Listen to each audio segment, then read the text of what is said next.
gising ka na pala. Sino ka?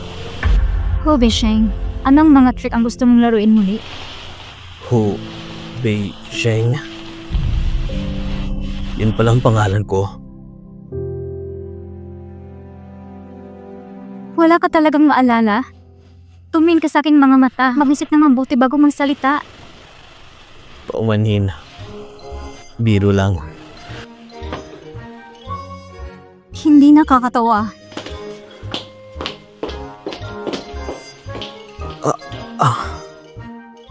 Guyancy, nakaligtas ako sa pagkakataong ito. Binigyan ako ng Diyos ng pagkakataon. Tama ba? Si Mr. Hu ay wala na sa panganib. Susunod, pagpasok ng panahon ng post-operative pain, disin mo hanggat kaya mo. Pagkatapos ng lahat, hindi ka maaaring gumamit ng mga pain relief. Maaari ka lamang kumain ng mga likidong pagkain. Okay, nakuha ko na. Salamat, Doktor. Wala nga naman. Anong nangyari sa'yo? Gusto mo bang tawagan ko ulit ng doktor? Hindi na kailangan. Medyo masakit lang yung sugat. Sakit ng sugat? Saan? Dito? Dito? Sinabi ng doktor na hindi ka dapat uminom ng labis ng mga painkillers. Subukan na yung makakayo upang matiis ito. Paano kung pasabugin mo ito para sa akin? Hipan mo, baka magiging okay na siguro. Kuya? Kuya? Tignan ko. Meron bang mas mahusay? Ay, hayaan ako kasi kasuhin ng mga maliliit na bagay sa hinaharap. Huwag mong guluhin ang girlfriend ko. Girlfriend mo? Sinong girlfriend mo? Kaibigan ko? Nakalimutan ko sabihin kapatid ko. Kami ni Xiaoxi. Magkasama na. Girlfriend mo? Kailan to nangyari? Ito yung nagsimula sa aming mga munting bagay. Hindi kita gugulihin. Salamat kapatid sa pagligtas kay Xiaoxi. Mga gastos sa medikal, sinasaklaw namin ito. Huwag mo nang pakialaman ng girlfriend ko.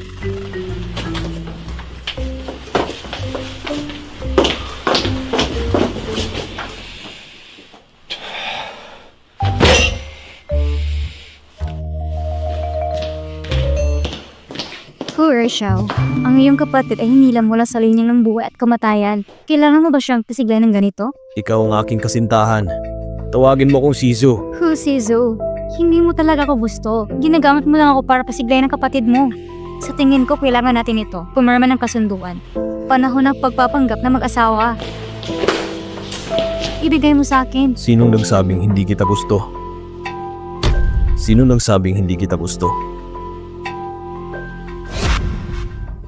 Inaamin ko, sa simula, gusto talaga kitang gamitin para pasiglahan ng kapatid ko. Pero nagkasundo tayo. Sa tingin ko medyo cute ka. Nagbago din ang isip ko. Pagpapasigla ng aking kapatid ay ang aking nakakakondisyon na reflex sa loob ng maraming taon. Hindi ibig sabihin na hindi kita gusto. Pero ako...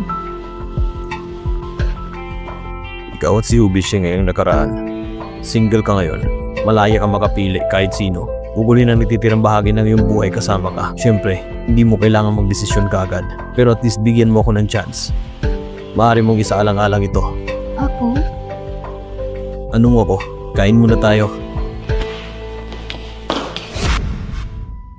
Mr. Hu, Agwang, halika dito. Ikaw lang ang nakakarinig nilang dalawa sa labas. Anong sabi nila? Ngayon lang? Ngayon lang daw yung pangalawang young master nagtapat kay Miss Go. Anong sabi ni Guyancy? Umayag ba siya? Maaari ka lamang kumain likido ng pagkain ngayon. Kaya na-impake ako na isang mangkok ng sopas ng manok para sa iyo. Halika.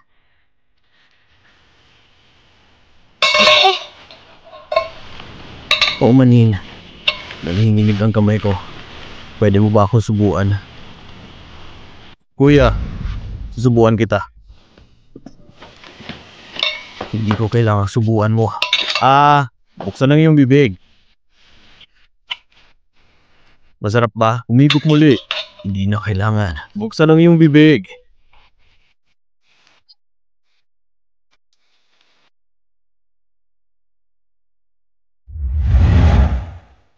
4 na taon. Ito ang unang beses nakita kong nakangiti ka sa harapan ko na walang pasal. Iiwan mo sa akin ang sabaw.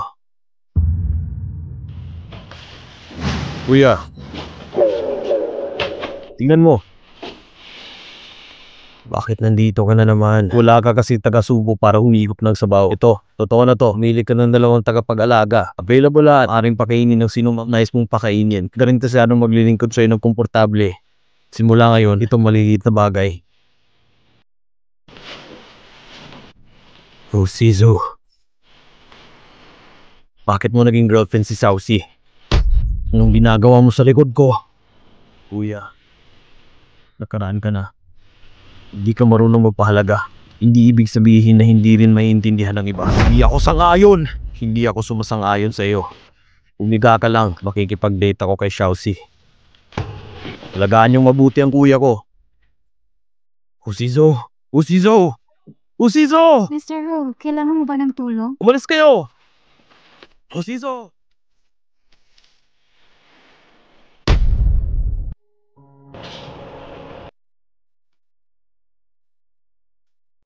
Kusizu, manood muna ng pelikula. Malapit na akong matapos ng 5 taon. Hindi na ako punta sa sinehan. Kung hindi ako dila ni Hosizu dito, muntik ko nang makalimutan tungkol sa sinehan. Hosizu! Masarap mong panuorin ng pelikula. Ito ay medyo magandang panoorin. Dadalhin kita sa Nansheng sa susunod, bagong bukas na sinehan. Pwede din sa Ferris wheel. Tinatanaw ang night view ng buong lungsod. Tapos may bonfire dinner. Maaari mong panoorin paglubog ng araw sa tuktok ng bundok. Oo nga pala, kung swerte ka, makikita mo rin ang meteor shower. Napakaganda nito. Gusto mo bang makita ito? Actually, hindi mo na kailangan. Guyansi, 4 na taon na hindi mo pinalampas. Lahat ng mag-asawa na hindi pa nakaranas ng pang-araw-araw na buhay, ako ay kaya ko ibigay sa'yo. Dapat isaalang-alang ulit ako. Isang normal ang mag-asawa. Ano dapat ang itsura nito? Noong unang panahon, pinapantasyahan ko na rin ito. Nag-enjoy. Sayang naman. Hindi mo kailangan magmadali sa pagsagot. Maaari mo akong suriin ng mas matagal kung hindi ka pa rin makukontento. Kusa akong hihinto. Siguro, dapat kalimutan ko na ang nakaraan. Subukang maramdaman ang buhay na isang normal ang mag-asawa. Okay.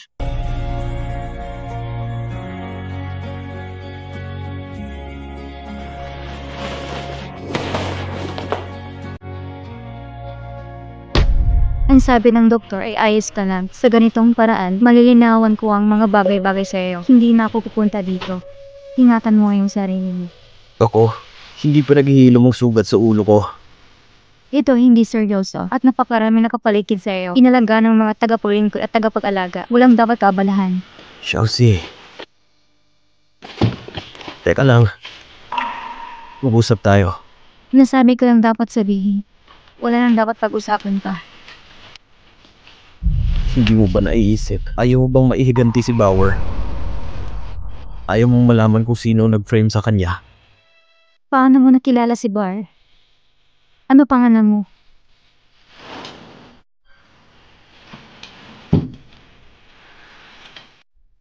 Sabi mo minsan, ang taong pinakamamahal mo ay si Bauer.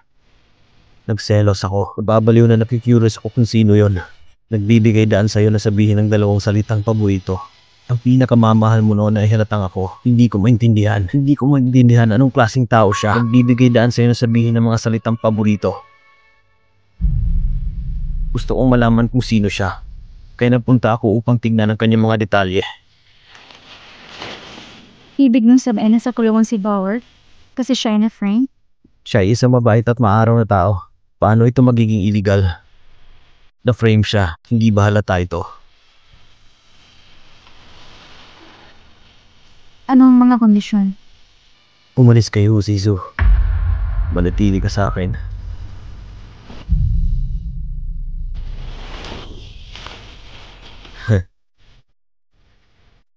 Gusto ko talagang gawin itong kahilingan. Pero alam ko, sa sandaling banggitin ko hindi magiging masaya kung lalabas ka. Kaya kalimutan mo na. Isa lang ang kondisyon ko. Sumama ka sa akin para magpakilala. Okay?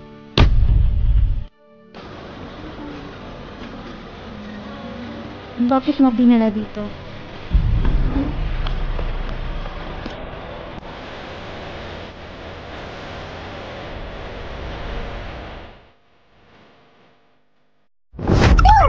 Walang kwenta. Bakit ayaw sa'yo ng papa mo? Huwag mo biglang mamatay. Huminahon ka ho, madam. Kalma lang. Huminahon ka.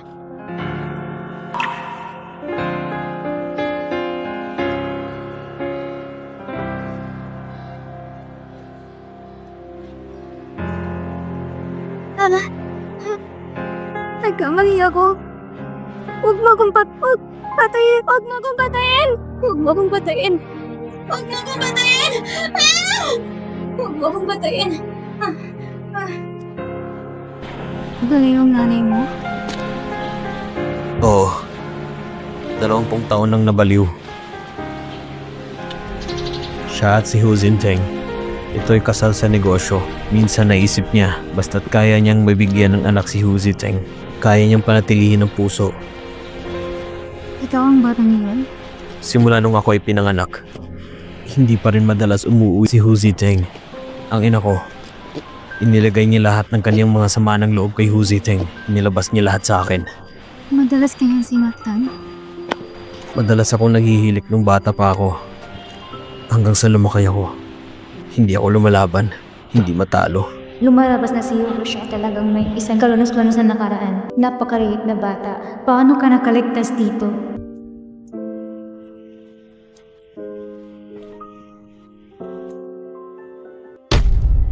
Sinasabi ko sa iyo to, hindi ko sinusubukan na makuha ang iyong simpatya. Gusto ko lang magseryoso. Gusto kong humingi ng tawad sa iyo. Guyansi. Hindi pa ako nakaramdam ng pagmamahal mula nung bata pa ako, kaya hindi ko rin maintindihan ang pag-ibig sa loob ng aking buhay. Tanging pandarampong lupigin. Maraming naidulot sa iyo na di malilimutang pinsala. Pero sa oras na ito, naiintindihan ko na ang lahat. Paumanhin. Tinatanggap ko ang iyong paghingi ng tawad. Ngunit kung gusto mo ako, kahit kalimutan mo na lang, hindi ko kaya. Ako. May pagkakataong bang gumaling? Wala na. Ang huli ng pagmamahal ay mura kaysa sa damo. Dapat alam mo ito. Paumanhin. May gagawin pa ba si Mr. Hu? Kung hindi, maaari mo mag-ibigay sa akin informasyon ni Bauer? Kaayusin ko muna. Bukas, ibibigay ko silang lahat sa'yo.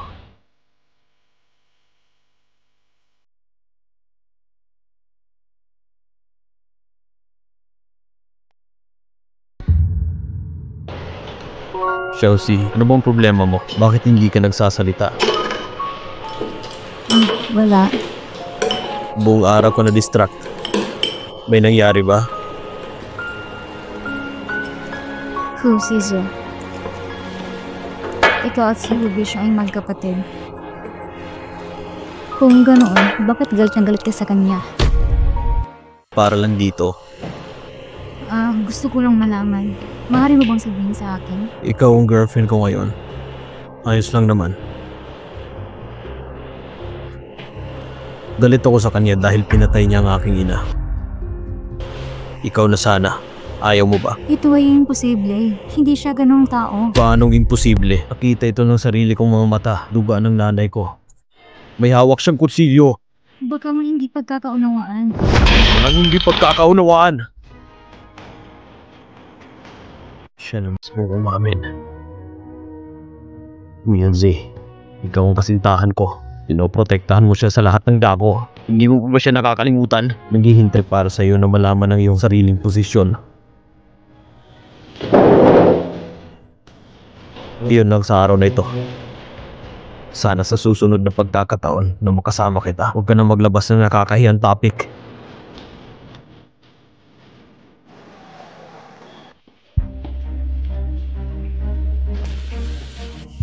Ito ay ang lahat ng impormasyon na tungkol kay Bauer. Nung kapapanganak pa lamang ni Bauer, dahil sa kanyang patriatrikal na mga magulang, itinapon sa mga bundok. Maya-maya, ginahasa ng isang matandang bachelor mula sa susunod na nayon. Ang matandang bachelor, madalas hinawakan siya. Nung 15 taong gulang siya, hindi niya kayang tiisin. Tumakas siya doon.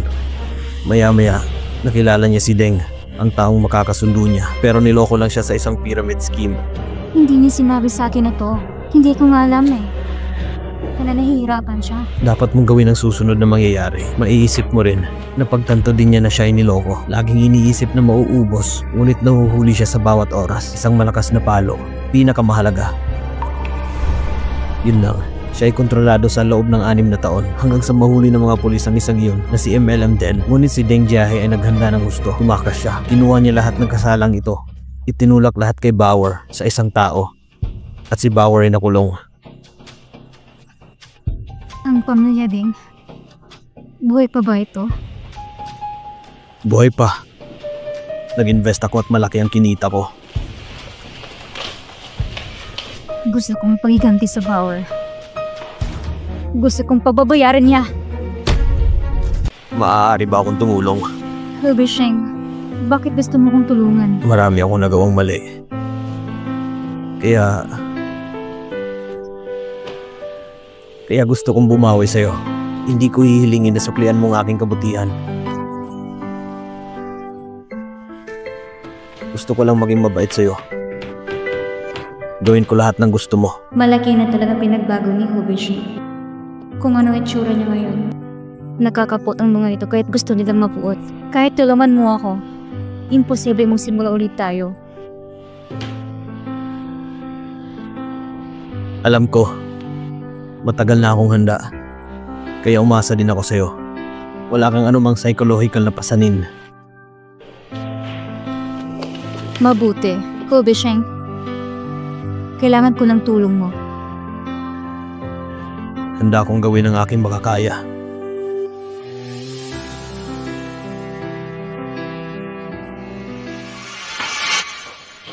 Saan ka pupunta?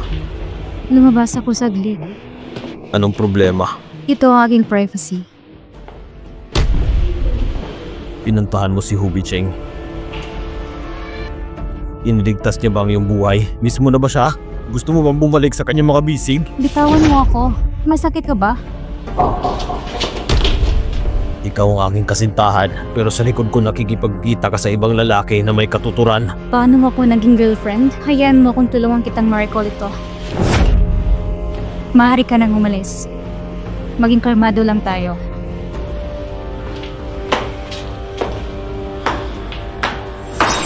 Herbie Sheng, 20 taon nang nakalipas, kinuha mo ang buhay ng aking ina.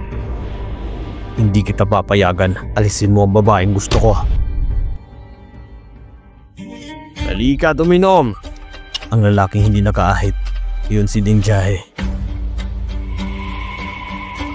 Nang pumana si Bauer, mahigit 70 pounds lang siya. Ngunit ako ay nabubuhay ng maayos. Sampain. Inayos ko na ang lahat. Ngayong gabi, mahuhuli siya ngayong gabi.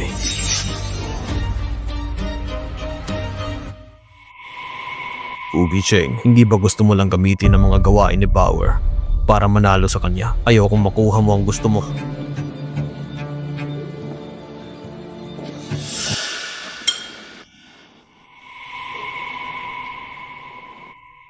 Sino ka ba?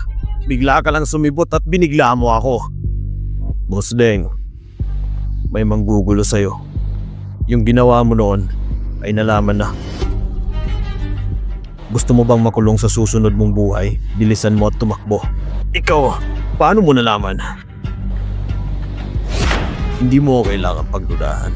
Isang tao lang na nagkataon na gustong guluhin ka. Ito ay ang aking kaaway. Ayaw kong makuha niya ang gusto niya. Kaya ako ay mabait at papaalahanan kita. Maniwala ka man o hindi. Mr. Wei, ang proyekto sa oras na ito. Sana'y alagaan mo ito. Mangyayari magipagtulungan.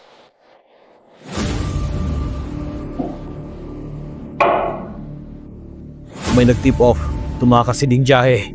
Paano ito nangyari? Hindi ka masyadong kumatao? Nagbabang plano. Mauna na tayo.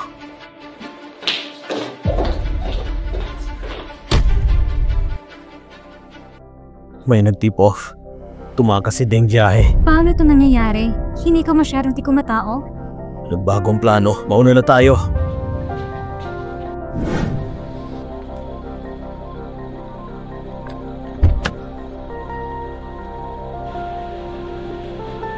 Paumanhin, ang nangyari ngayon hindi ko nagawa ng maayos. Ngunit hindi kailangan mag-alala ng lapis. Nagkipag-ugnayan ako sa mga pulis. Hinarangan na lahat ng ruta palabas ng lungsod. Si Ding Jae ay hindi makakatakas. Ilang oras na lang at mahuhuli na natin siya. Salamat. Bumalik ka muna at magpahinga ng mabuti.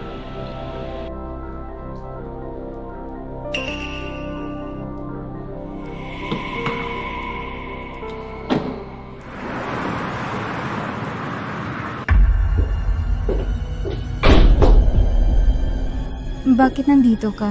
Pumunta ako para hanapin ka. Sa araw na yon pagkatapos kitang awayin. Bumalik din ako para pagmuni-munihan ang sarili ko. Hindi dapat sumigaw sa'yo.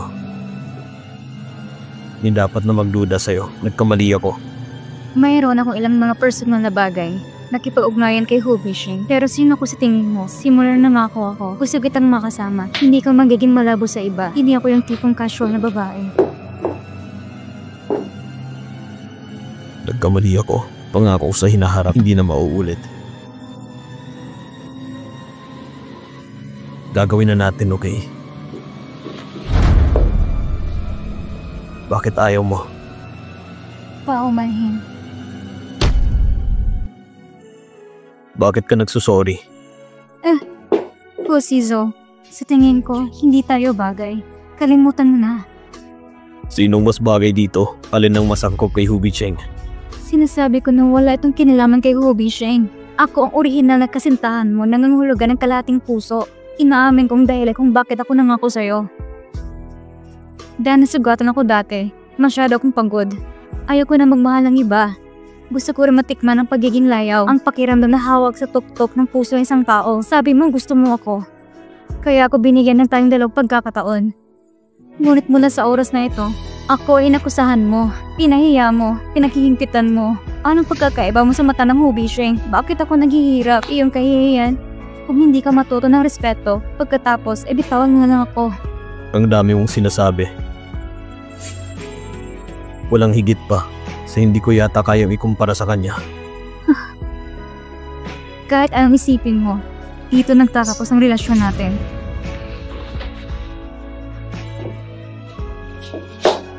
Sabi mo gusto mong makipaghiwalay. Okay, maghiwalay na tayo.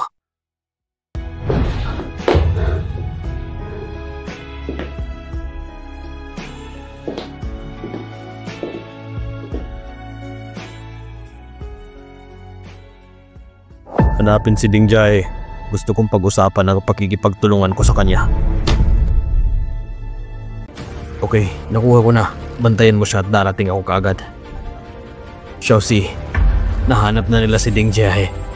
Ngunit para sa iyong kaligtasan, ako ang harap saglit. Ibababa muna kita. Sandali lang. Anong nangyari? Nabigo ang preno, Xiaoxi.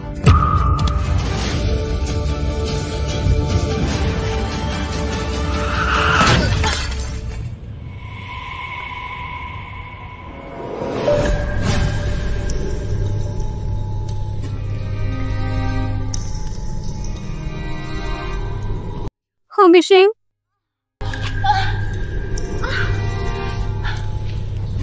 Okay ka lang? Hu Bishing? Hu Bishing? Hu Bishing?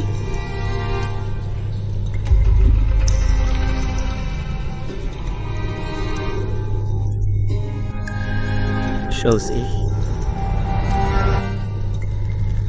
Hu Bicheng, Executive Director ng Hu Group. Naging chairman din siya ng board. Hindi nagtagal.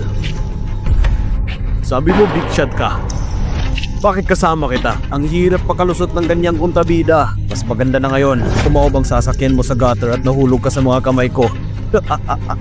Ijay. Hu Bicheng, nagsumikap ako sa napakaraming taon. Ang bansang aking binuo, binigay mo sa akin. Nasaktan ako ngayon, parang daga na tumatawid sa kalsada. Sa tingin mo, paano kita dapat gantihan? Ito'y pagitan nating dalawa. Layain mo siya. Nasa'yo ako.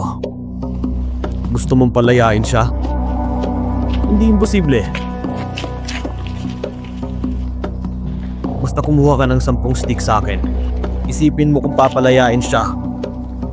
Hindi. Hu Bishing, huwag kang pumayag sa kanya.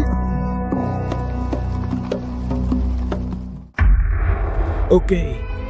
Hindi mo may papangako sa kanya. Anong ginagawa nyo? Palayaan nyo siya! Chelsea. Ayos lang. Binugbog na ako simula nung pagkabata ko. 10 sticks ay wala ito sa akin.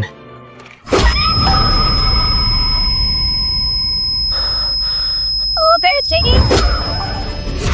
Huwag mo dyan saktan! Oh, Virgie! Huwag mo dyan saktan! Oh, Virgie! Oh, Virgie! Dengjahe. 10 sticks. Palayain nyo na siya. Sa tingin ko ang sinabi ko lang ay pag-isipan ito. Hindi sinabi na bitawan siya. Kasag-usapang ka ng pamilya, Deng! Dengjahe, anong gusto mong gawin? Oo? Dahil nagalood ka na, gusto kong bigyan pa kita ng palong 3 beses. Dahil nakaload ka na, gusto kong bigyan pa kita ng palong 3 beses. Huwag kang pumayag. Hindi pwede. Hubishing. Okay na na. Hindi kayo ni Hubishing. Ikaw si Hubishing. Paano ka lulod para sa kanya?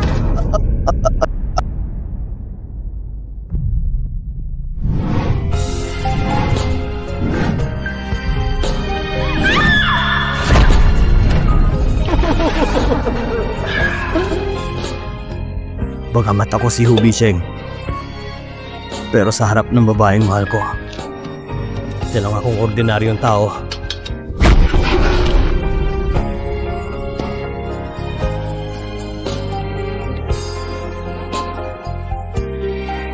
Ikaw isang talunan.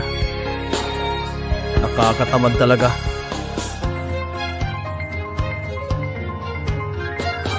Sapat na ako. Ikaw na.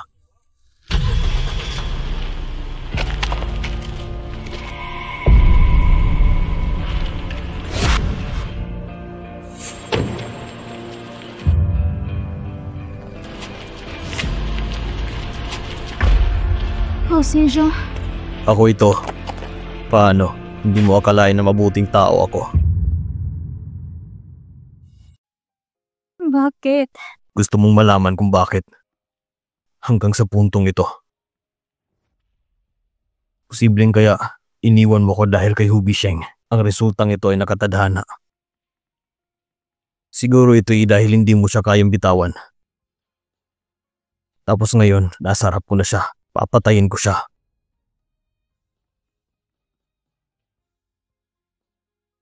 At ikulong ka. Hinding-hindi mo na ako iiwan. Hindi. Huwag mo siyang patayin.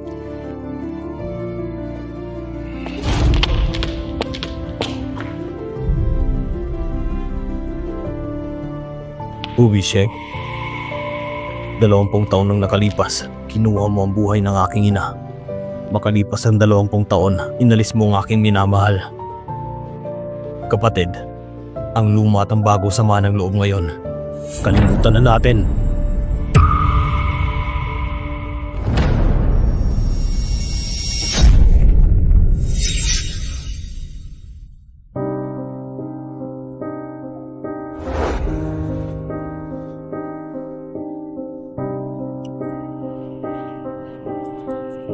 Hubishing. Salamat sa pagpapayag mo sa akin. Makita na malinaw yung sariling puso. Palaging mahal kita.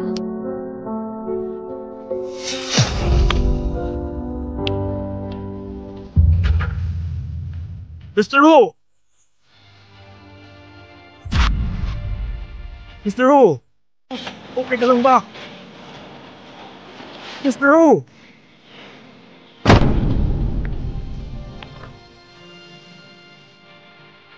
Pangalawang young master. Napaka-disappointing mo sa paglipas ng mga taon kung hindi mo sinusubukan mong pagkamatay ng paulit-ulit. Si Mr. Ho, hindi ka pakakawalan. Ipapakulong kita, Mr. Ho, Shizu. Ngayon, gamitin mo ang iyong utak at pag-isipan ito. Tignan mo si Mr. Ho ng ganito. Parang hindi siya pumatay sa iyong ina, ang mamamatay tao. Ang dokumentong ito ay ang dating chairman. Kinuha ito mula sa pag-aaral. Tingnan mo ito ng mabuti sa iyong sarili. Naniwala ka man o hindi. Mr. Wu!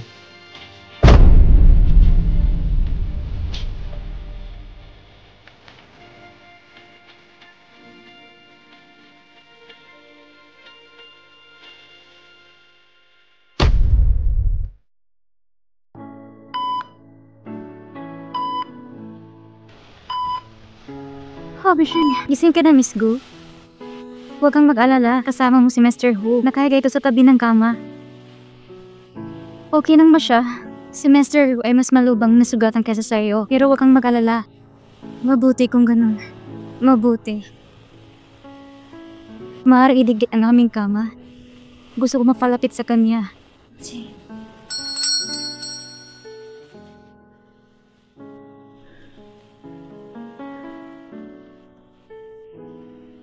Chelsea. Hu Bisheng, gising ka na. Nananaginip ba ako?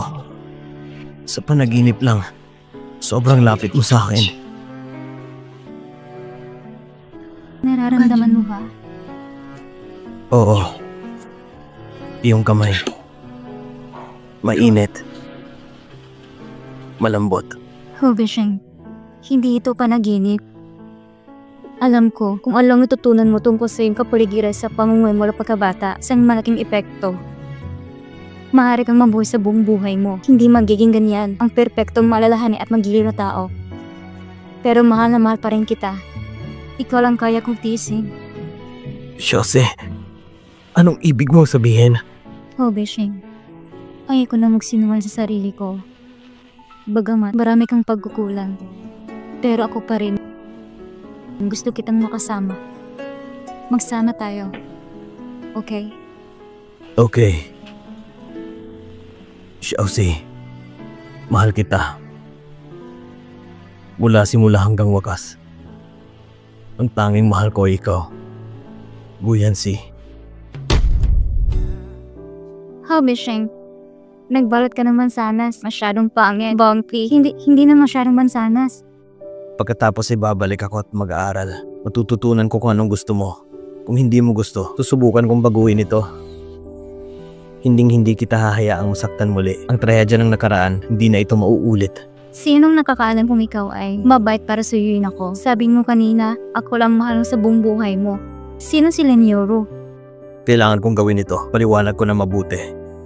Nanay ni Yuro ay ang aking kasambahay ng Nanyuan.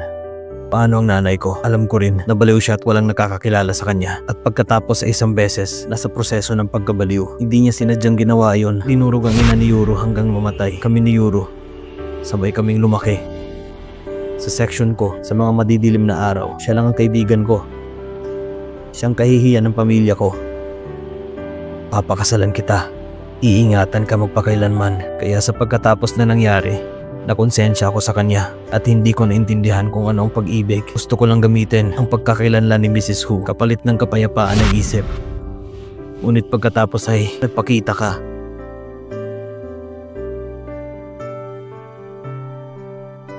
Hello, Mr. Hu. Ako si Guyansi.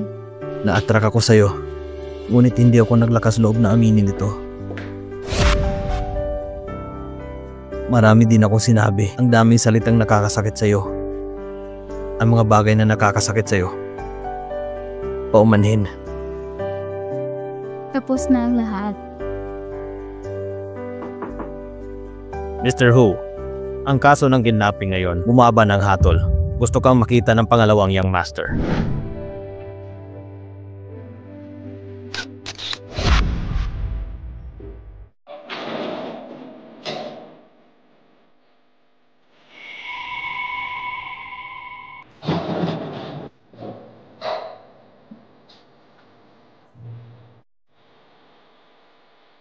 Ang nanay ko. Hindi mo talaga siya pinatay. Ang file ng matanda. Hindi mo ba nakita?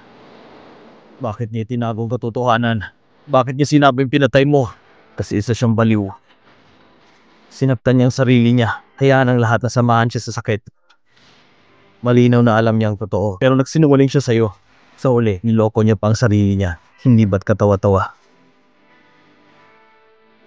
Hindi ko talaga alam na ganito pala ang totoo. Sana. Sa bagay, oras ng nanay mo, pinakawalan mo ako. Kaya, saka lamang natamo ang paghihiganti ng kidnapper. Ipinapalagay ko ang sitwasyon na ito. Kaya nito mga taon, ganong pasensya ko sa'yo. Pero yun lang, utang ko ang mga account sa pagitan mo, ina at anak, nabayaran na. Basta ingatan mo ang sarili mo.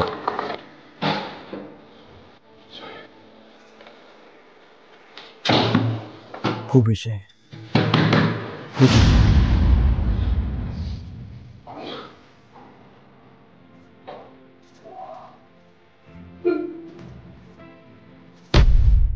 Napakaganda ni Miss Go. Oh, para ka Mr. Who. Ikaw ang pinakamahalagang tao sa aking career na nakita ko. Ang pinakamagandang brand. Napakaganda. This is who. Handa ka na ba? Nag-makeup lang ako. Gusto kitang halikan. Malupit talaga si Mrs. Who. Hindi pa ako kasal. Nakilala na kita para sa nagtitirang bahagi ng aking buhay. Paano? Nagsisisi ka? Paano ito mangyayari? Ikaw ang aking masipag at hiniling. Nilagay ko at itinuring iyong sarili bilang fairy. Huli na para bayaran ito. Mahal na mga bisita, maganda na kayo. Papasok na magandang bride.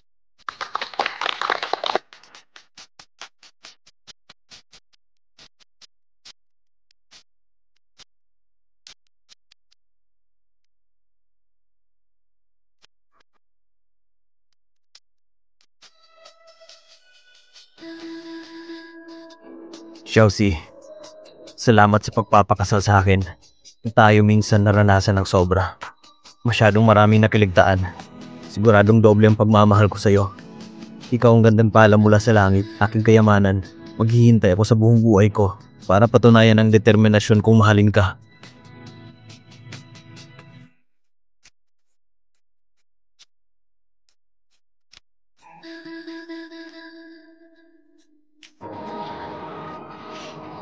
Mr. Who, mangyaring bigyan ako na yung payo para sa natitirang bahagi ng aking buhay.